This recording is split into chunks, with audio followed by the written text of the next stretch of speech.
ಸೀತೆ, ನಾನು ಬರುವುದೇನಾದರೂ ತಡವಾಯಿತೆ? ನನಗಾಗಿ ಕಾದು ಕುಳಿತ ನಿನಗೆ ಬೇಸರವಾಗಿರಬೇಕು ಅಲ್ಲವೇ?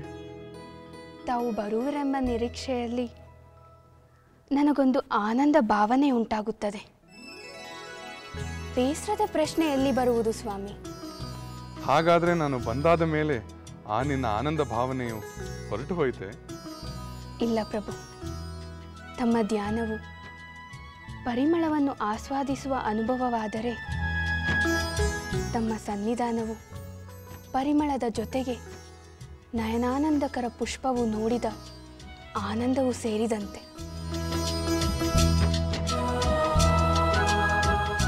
ಸೀತೆ, ನಿನ್ನ ರೂಪ ಗುಣಗಳನ್ನು ನೆನೆದು ಪಡುವ ಆನಂದವು ನೀನು ಆಡಿದ ಪ್ರೇಮದ ಮಾತುಗಳಿಂದ ದ್ವಿಗುಣಗೊಳ್ಳುತ್ತದೆ. ನನ್ನ ಸೀತೆಯಲ್ಲಿ ಸುಮನೋಹರ ಸೌಂದರ್ಯವಷ್ಟೇ ಅಲ್ಲದೆ ಸುಮಧುರ ಸಂಭಾಷಣೆಯು ಅಡಗಿದೆ ಎಂದರೆ ಅದು ನನ್ನ ಭಾಗ್ಯವಲ್ಲವೇ? ನಿನ್ನ ಮಾತುಗಳನ್ನು ಕೇಳಿದ ನಂತರ ನನ್ನ ಮನದಲ್ಲಿದ್ದ ಒಂದು ಆತಂಕವು ದೂರವಾದಂತಿದೆ. ಪ್ರಭು, ಆತಂಕವೇ? ಮಹಾಮಹಿಮರ ಆತಂಕವನ್ನು ದೂರ ಮಾಡಿದ ಮಹಾಪುರುಷನೆಂದು ಕೀರ್ತಿ ಪಡೆದ ತಮಗೆ ಆತಂಕವೇ? ಹೌದು ದೇವಿ, ಅದು ನಿನ್ನ ಕುರಿತು. ಅದೇನೆಂದು ತಿಳಿಸುವ ಕೃಪೆ ಮಾಡಿ ಸ್ವಾಮಿ. ಸೀತೆ, ಮಿಥಿಲೆಯಲ್ಲಿ ಸಕಲ ಭೋಗ ಭಾಗದೊಂದಿಗೆ ಬೆಳೆದ ನೀನು ಅಯೋಧ್ಯೆಯಲ್ಲಿ ನನ್ನ ಸತಿಯಾಗಿ ಬಂದೆ. ಈ ಹೊಸ ಕುಲವನ್ನು ಮಿಥಿಲೆಯೊಂದಿಗೆ ಹೋಲಿಸಿದಾಗ ನಿನ್ನ ಮನದಲ್ಲಿ ಕೊರತೆಗಳು ಉಂಟಾಗುತ್ತದೆಯೇ? ಸಹಜವಾಗಿ ನವವಧುವು ತನ್ನ ಪತಿಯ ಗೃಹದಲ್ಲಿ ಬಂದು ತನ್ನ ತುಟಿಯ ಮೇಲಿರುವ ಮಾತುಗಳನ್ನು ಆಡಲಾಗದೆ ತನ್ನ ಭಾವನೆಗಳನ್ನು ತನ್ನಲ್ಲೇ ಕರಗಿಸಿಕೊಳ್ಳುವಂತಹ ಮನಸ್ಥಿತಿ ಅವರಿಗೆ ಉಂಟಾಗುತ್ತದೆ. ನಿನಗೂ ಸಹ ಹಾಗೆಯೇ ಆಗುತ್ತದೆಯೇ? ತಮ್ಮ ಈ ಆಲೋಚನೆಯ ಹಿಂದೆ ನನ್ನ ಮೇಲಿನ ಪ್ರೇಮವು ಕಾಳಜಿಯೂ ವ್ಯಕ್ತವಾಗುತ್ತಿದೆ. ಒಂದು ಹೆಣ್ಣಿನ ಮನದಾಳವನ್ನು ಅರಿಯುವ ತಮ್ಮ ಗುಣವು ನನಗೆ ಹೆಮ್ಮೆ ಎನ್ನಿಸುತ್ತಿದೆ. ಹಾಗಾದರೆ ನನ್ನ ಪರಿವಾರವನ್ನು ಕಂಡು ನಿನ್ನ ಮನಸ್ಸಿನಲ್ಲಿ ಏನು ಭಾವನೆ ಉಂಟಾಯಿತು? ಸ್ವಾಮಿ, ಅಯೋಧ್ಯೆಯ ಆತ್ಮೀಯತೆ ನನಗೆ ಮಿಥಿಲೆಯನ್ನು ಮರೆಸಿದೆ. ತಮ್ಮ ಪರಿವಾರದ ನದಿಯಲ್ಲಿ ಹನಿ ಹನಿ ನೀರಾಗಿ ನಾವು ಕಲೆತು ಬೆರೆತಾಯಿತು.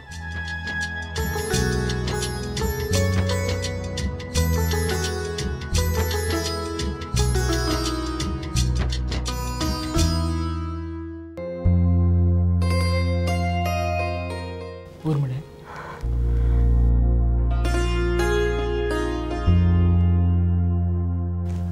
ಸ್ವಾಮಿ, ನಾನು ನಿನ್ನೊಂದು ಪ್ರಶ್ನೆ ಕೇಳದೆ?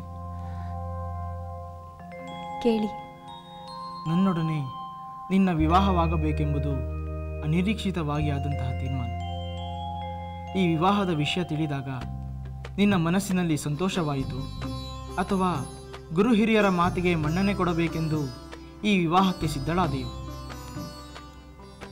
ನನ್ನ ವಿವಾಹ ತಮ್ಮ ಜೊತೆ ನಿರ್ಧಾರವಾಗಿದೆ ಎಂದು ತಿಳಿದೊಡನೆ ನಾನು ಬಹಳ ಸಂತೋಷಪಟ್ಟೆ. ಹಾಗಾದರೆ ನನ್ನ ಬಗ್ಗೆ ನೀನು ಮೊದಲೇ ಯೋಚಿಸಿದ್ದೀಯೇನು? ನನ್ನನ್ನು ವಿವಾಹವಾಗಬೇಕೆಂದು ಅಪೇಕ್ಷೆ ಪಟ್ಟಿದ್ದೀಯೇನು? ಅಂತಹ ಯಾವುದೇ ಭಾವನೆ ನನ್ನಲ್ಲಿರಲಿಲ್ಲ ಸ್ವಾಮಿ. ಆದರೆ ಚಿಕ್ಕ ವಯಸ್ಸಿನಿಂದಲೂ ನಾನು ಮತ್ತು ಸಹೋದರಿ ಸೀತೆ ಒಟ್ಟಾಗಿ ಬೆಳೆದೆವು. ವಿವಾಹದ ನಂತರ ನಾವು ಸಹೋದರಿಯರೆಲ್ಲ ದೂರವಾಗುತ್ತೇವೆಲ್ಲ ಎನ್ನುವ ವ್ಯಥೆ ನಮ್ಮಲ್ಲಿತ್ತು. ನನ್ನ ವಿವಾಹ ನಿಮ್ಮ ಜೊತೆ ನಿಶ್ಚಯವಾಗಿದೆ ಎಂದು ತಿಳಿದೊಡನೆ ನಾನು ಸೀತೆ ಒಂದೇ ಮನೆ ಸೇರುತ್ತೇವೆ, ವಿವಾಹದ ನಂತರವೂ ಹತ್ತಿರವೇ ಇರುತ್ತೇವೆ ಎನ್ನುವ ವಿಷಯ ಬಹಳ ಸಂತೋಷವನ್ನುಂಟು ಮಾಡಿತು. ಓಹೋ, ಹಾಗಾದರೆ ನನ್ನ ವಿವಾಹವಾದ ಬಗ್ಗೆ ಸಂತೋಷ ಇರುವುದಕ್ಕಿಂತ ಹೆಚ್ಚಾಗಿ ನಿನ್ನ ಸಹೋದರಿಯ ಜೊತೆ ಇರಬಹುದೆಂಬ ಸಂತೋಷವೇ ಹೆಚ್ಚೋ? ಸ್ವಾಮಿ, ಹೆಣ್ಣಾದವಳಿಗೆ ಸದ್ಗುಣ ಸಂಪನ್ನನಾದ ಪತಿ ದೊರಕಿದಾಗ ಆಗುವ ಸಂತೋಷ ಅತ್ಯಂತ ಹೆಚ್ಚಿನದು. ಅದನ್ನು ನಾನು ನಿಮ್ಮನ್ನು ವರಿಸಿದಾಗ ಅನುಭವಿಸಿದ್ದೇನೆ. ಈಗ ನಾನು ನಿಮಗೆ ಹೇಳಿದ ವಿಷಯ ನಿಮ್ಮನ್ನು ವರಿಸುವ ಮೊದಲು ನನ್ನಲ್ಲಿದ್ದ ಭಾವನೆ. ಪರವಾಗಿಲ್ಲ.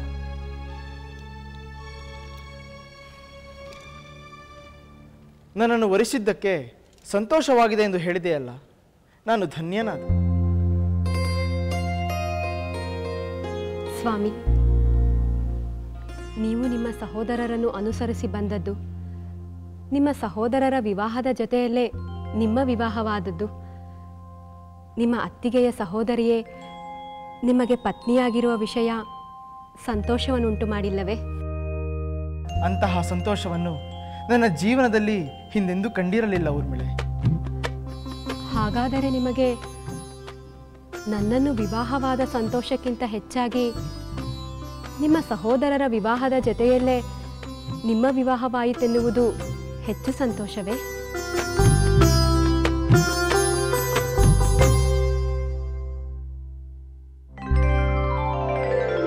ಹಾಗೇನಿಲ್ಲ ಊರ್ಮಿಳೆ. ನಿನ್ನಂತಹ ರೂಪಸಿಯು ಸದ್ಗುಣ ಸಂಪನ್ನಳು ನನ್ನ ಪತ್ನಿಯಾದಳೆಂದು ನಾನು ಅಪಾರ ಸಂತೋಷವನ್ನು ಪಟ್ಟಿದ್ದೇನೆ. ಆದರೆ ನೀನು ನನ್ನ ಅತ್ತಿಗೆಯ ಸಹೋದರಿ ಎನ್ನುವುದು ಇನ್ನೂ ಹೆಚ್ಚಿನ ಸಂತೋಷಕ್ಕೆ ಕಾರಣವಾಯಿತು. ಸ್ವಾಮಿ, ಹಾಗಾದರೆ ನೀವು ನನ್ನಂತೆಯೇ ಎರಡೂ ಕಾರಣಕ್ಕೆ ನಮ್ಮ ಕಲ್ಯಾಣಕ್ಕೆ ಸಂತೋಷಪಟ್ಟಿರುವಿರಿ ಎಂದಾಯಿತು. ನಿಜ ಊರ್ಮಿಳ, ಅಂತಹ ಕಾರಣ ನಿನಗೂ ಇದೆಯಲ್ಲ ಎಂದು ಈಗ ಸಂತೋಷ ಪಡುತ್ತಿದ್ದೆ. ಏಕೆಂದರೆ ನನ್ನ ಸಹೋದರ ರಾಮಚಂದ್ರನ ಮೇಲೆ ಅಪಾರ ಭಕ್ತಿ, ಗೌರವ, ವಾತ್ಸಲ್ಯಗಳನ್ನು ಇರಿಸಿದ್ದೇನೆ. ನೀನು ಅಂತಹ ಸಹೋದರನ ನಾದಿನಿ ಎನ್ನುವುದು ನಾನು ಇಷ್ಟಪಡುವ ಗುಣವಿಶೇಷಗಳಲ್ಲಿ ಒಂದು. ನಾನು ಅಷ್ಟೇ ಸ್ವಾಮಿ. ನನ್ನ ಸಹೋದರಿ ಸೀತೆಯ ಮೇಲೆ ಪಂಚಪ್ರಾಣವನ್ನೇ ಇರಿಸಿದ್ದೇನೆ. ನನ್ನ ಪತಿ ನನ್ನ ಸಹೋದರಿಯ ಮೈದುನವೆನ್ನುವ ವಿಶೇಷ ಹೆಮ್ಮೆ ನನಗೂ ಇದೆ. ಸಾಕು ಸಾಕು. ನನ್ನ ಪತ್ನಿ ಮಾತಿನಲ್ಲಿ ಚತುರೆಯು, ಜಾಣೆಯು ಎಂಬ ಹೊಸ ಸಂತೋಷ ನನಗೆ ಉಂಟಾಗುತ್ತದೆ. ಆದರೆ ಇದೇ ಮಾತುಗಳು ಹೆಚ್ಚಾದರೆ ನಮಗೆ ಬೇಸರವೂ ಆಗಬಹುದು. ನಾನು ಅದಕ್ಕೆ ಅವಕಾಶ ಕೊಡುವುದಿಲ್ಲ.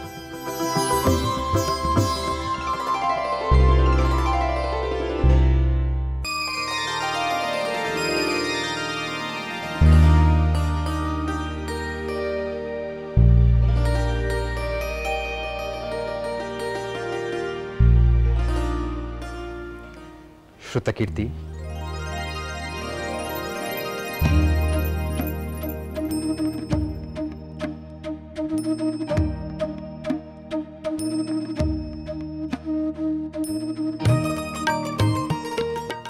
ಶ್ರುತಕೀರ್ತಿ, ನಾನು ನಿನಗೆ ನೇರವಾಗಿ ಒಂದು ಪ್ರಶ್ನೆಯನ್ನು ಕೇಳಬೇಕೆನ್ನಿಸಿದೆ. ಅನಿರೀಕ್ಷಿತವಾಗಿ ನಮ್ಮ ಈ ವಿವಾಹ ನಡೆದರೂ ಅದು ನನಗೆ ಸಂತೋಷವನ್ನುಂಟು ಮಾಡಿದೆ. ನಿನ್ನ ಮನಸ್ಸಿನಲ್ಲಿ ಏನಿದೆ ಎನ್ನುವುದನ್ನು ನೀನು ನನಗೆ ಹೇಳಬೇಕು. ಯಾವುದಾದರೂ ಕುಂದು ಕೊರತೆ ನೀನು ಕಂಡಿದ್ದರೆ ಅದನ್ನು ನಿರ್ಭೀತಿಯಿಂದ ನನಗೆ ಹೇಳಬೇಕು. ಶ್ರುತಕೀರ್ತಿ, ಏಕೆ ಮೌನವಾಗಿ ಬಿಟ್ಟೆ? ಏನಾದರೂ ಹೇಳಲಾಗದಂತಹ ಸಂಗತಿಯೇ? ದಯಮಾಡಿ ಹಾಗೆಲ್ಲ ಬೇಡಿ. ಈ ವಿವಾಹ ನಡೆದದ್ದು ನನ್ನ ಪೂರ್ವಜನ್ಮದ ಪುಣ್ಯದ ವಿಶೇಷ ಎಂದು ನಾನು ಭಾವಿಸುತ್ತಿದ್ದೇನೆ. ಇಂತಹ ಸಮಯದಲ್ಲಿ ಬೇರೆ ವಿಷಯದ ಮಾತೇ ಇಲ್ಲ. ನಿಮ್ಮನ್ನು ನನ್ನ ಪತಿಯಾಗಿ ನಾನು ಪಡೆದದ್ದು ನನ್ನ ಪರಮ ಸೌಭಾಗ್ಯ. ಅದರಲ್ಲೂ ನನ್ನ ಪ್ರಾಣಪ್ರಿಯರಾದ ಸೋದರಿಯರು ಯಾವ ಮನೆಯನ್ನು ಸೇರಿದ್ದಾರೋ ಅದೇ ಮನೆಯನ್ನು ನಾನೂ ಸೇರಿದ್ದೇನೆ ಎನ್ನುವ ಸಂತೋಷವನ್ನು ಬಣ್ಣಿಸಲು ನನಗೆ ಪದಗಳೇ ಸಿಗುತ್ತಿಲ್ಲ. ಶ್ರುತಕೀರ್ತಿ, ನಿನ್ನ ಸಹೋದರಿಯರೆಂದರೆ ನಿನಗೆ ಅಷ್ಟೊಂದು ಅಕ್ಕರೆಯೇ? ಹೌದು ಸ್ವಾಮಿ. ವಿವಾಹವೆನ್ನುವುದು ಎಲ್ಲಿ ನಮ್ಮನ್ನೆಲ್ಲ ದೂರ ಮಾಡುತ್ತದೋ ಎಂದು ನಾವು ಆತಂಕಪಟ್ಟೆವು. ಆದರೆ ಈಗ ಆ ವಿವಾಹದಿಂದಲೇ ನಾವೆಲ್ಲ ಒಟ್ಟಾಗಿ ಬಾಳುವಂತೆ ಆಗಿರುವುದರಿಂದ ಆ ದೇವರಿಗೆ ನಾವು ಕೃತಜ್ಞತೆಯನ್ನು ಸಲ್ಲಿಸುತ್ತಿದ್ದೇವೆ. ಶ್ರುತಕೀರ್ತಿ, ಅತ್ಯಂತ ಅನ್ಯೋನ್ಯತೆ ಹೊಂದಿರುವ ಸಹೋದರಿಯರಾದ ನೀವು ಅದೇ ರೀತಿ ಅನ್ಯೋನ್ಯತೆ ಹೊಂದಿರುವ ಸಹೋದರರ ಪರಿವಾರಕ್ಕೆ ವಿವಾಹವಾಗಿದ್ದು ವಿಶೇಷವೇ ಸರಿ. ನೀನು ನಿನ್ನ ಸಹೋದರಿಯರನ್ನು ಎಷ್ಟು ಇಷ್ಟಪಡುತ್ತೀಯೋ ಹಾಗೆ ನಾನು ಕೂಡ ನನ್ನ ಸಹೋದರರನ್ನು ಅಷ್ಟೇ ಇಷ್ಟಪಡುತ್ತೇನೆ. ಸ್ವಾಮಿ, ನನಗೆ ಒಂದು ಕುತೂಹಲ. ನಿಮ್ಮ ಸೋದರರಲ್ಲಿ ಯಾರು ನಿಮಗೆ ಹೆಚ್ಚು ಪ್ರಿಯವಾದವರು? ಮೊದಲು ನೀನು ಹೇಳು, ನಿಮ್ಮ ಸಹೋದರಿಯರಲ್ಲಿ ನಿನಗೆ ಯಾರು ಹೆಚ್ಚು ಪ್ರಿಯ? ಆಗಲಿ, ನನಗೆ ಎಲ್ಲರೂ ಪ್ರಿಯವಾದವರೇ. ಆದರೆ ಹಿರಿಯ ಸಹೋದರಿ ಸೀತೆ ನಮಗೆಲ್ಲರಿಗೂ ಆದರ್ಶ. ನಮ್ಮಲ್ಲೂ ಹಾಗೆ. ನಾವು ಪರಸ್ಪರ ಸಹೋದರರು ಒಬ್ಬರನ್ನೊಬ್ಬರು ಇಷ್ಟಪಡುತ್ತೇವೆ. ನಾವು ರಾಮಚಂದ್ರನನ್ನು ಆದರ್ಶ ಮೂರ್ತಿಯಾಗಿ ಭಾವಿಸುತ್ತೇವೆ. ಹಾಗಾದರೆ ನೀವೇಕೆ ಮಿಥಿಲೆಗೆ ಅವರೊಂದಿಗೆ ಮೊದಲೇ ಬರಲಿಲ್ಲ? ಶ್ರುತಕೀರ್ತಿ, ರಾಮನ ಜೊತೆಗಿರುವುದು ನನಗೂ ಅತ್ಯಂತ ಪ್ರಿಯ.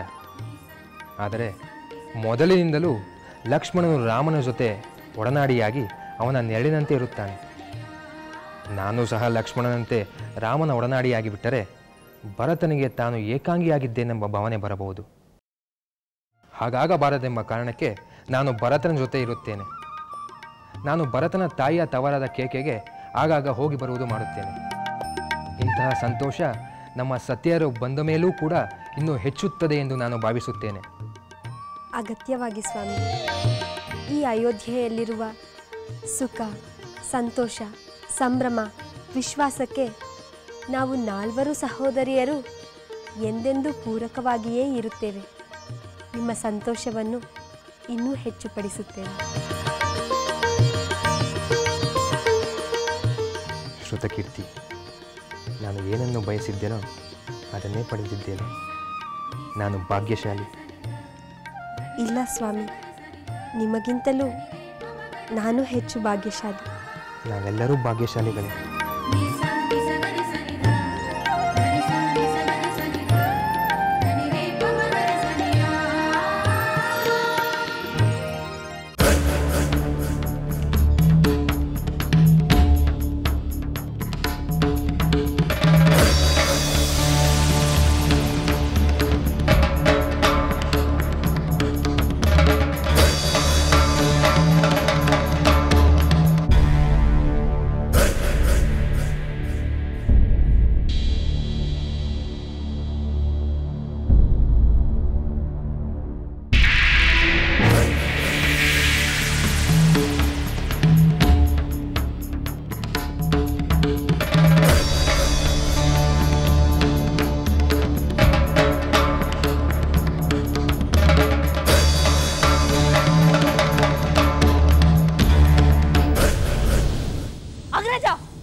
ಬೇಡ ಸಹೋದರಿ, ಬೇಡ. ಈ ನಿನ್ನ ಬೆಂಕಿ ಕಾರುವ ಕಣ್ಣುಗಳಿಂದ ನನ್ನನ್ನು ಹಾಗೆ ನೋಡಬೇಡ. ಮತ್ತೆ ನಿನ್ನ ಎದುರು ಬೆಂಕಿಗೆ ಬಲಿಯಾಗಿ ನಾನೇ ಸುಟ್ಟು ಹೋಗಲೇನು? ಸಹೋದರಿ, ದಯವಿಟ್ಟು ಹೀಗೆಲ್ಲ ಮಾತನಾಡಬೇಡ. ನಿನ್ನ ಪತಿಯನ್ನು ನಾನೇ ಕೊಂದೆನಲ್ಲ ಎಂಬ ಚಿಂತೆಯಿಂದ ಸುಡುತ್ತಿರುವ ನನ್ನ ಮನಸ್ಸಿಗೆ ನಿನ್ನ ಕೋಪದ ಬೆಂಕಿಯಿಂದ ಬರೆ ಹಾಕಬೇಡ. ಅಗ್ರಜ, ನನ್ನ ಪತಿಯನ್ನು ನೀನು ಕೊಂದೆ ಎಂದು ನಿನಗೆ ಇಷ್ಟು ಸಂಕಟವಾಗುತ್ತಿದ್ದರೆ ನನ್ನ ಪತಿಯನ್ನ ಕಳೆದುಕೊಂಡ ನನಗೆ ಎಷ್ಟು ಸಂಕಟವಾಗುತ್ತಿರಬೇಕು? ಅದು ಅಲ್ಲದೆ ನನ್ನ ಪತಿಯು ಸ್ವತಃ ನನ್ನ ಸಹೋದರನಿಂದನೇ ಹತನಾದ ಎಂಬ ವಿಚಾರ ನನಗೆ ಇನ್ನೆಷ್ಟು ನೋವುಂಟು ಮಾಡುತ್ತಿರಬಹುದು. ನೀನೇ ಯೋಚಿಸು. ಯೋಚಿಸುತ್ತಿದ್ದೇನೆ ಸೋದರಿ, ಅದನ್ನೇ ನಾನು ಯೋಚಿಸುತ್ತಿರುವೆ. ನಿನ್ನ ಪತಿ ನನ್ನಿಂದ ಹತನಾದ ಎಂದು ತಿಳಿದ ತಕ್ಷಣ ನೀನೆಷ್ಟು ಸಂಕಟ ಪಡುತ್ತಿರಬಹುದು ಎಂದು ನಾನು ಯೋಚಿಸುತ್ತಿದ್ದೇನೆ. ಆ ಸಂಕಟವನ್ನು ಹೇಗೆ ಶಮನ ಮಾಡುವುದು?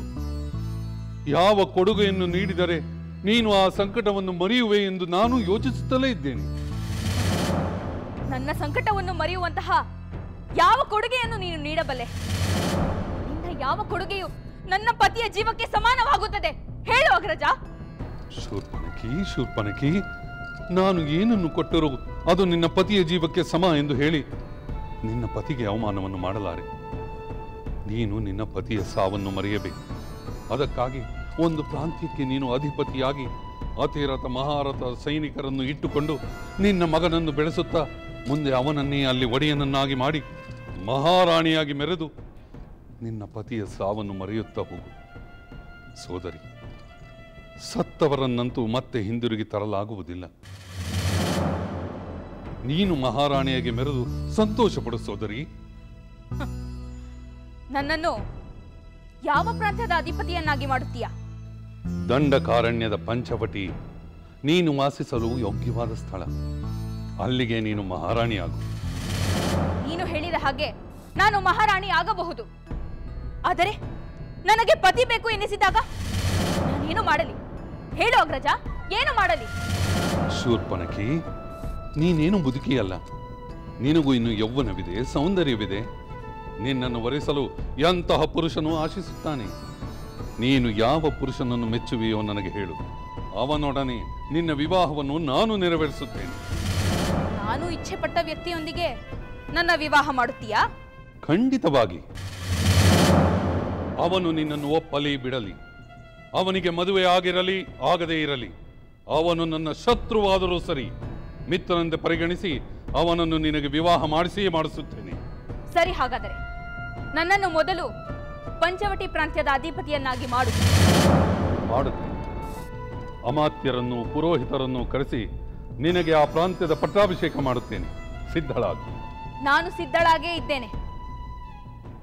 ಮೊದಲು ನಾನು ಅಧಿಪತಿ, ಆ ನಂತರ ನನಗೆ ಪತಿ.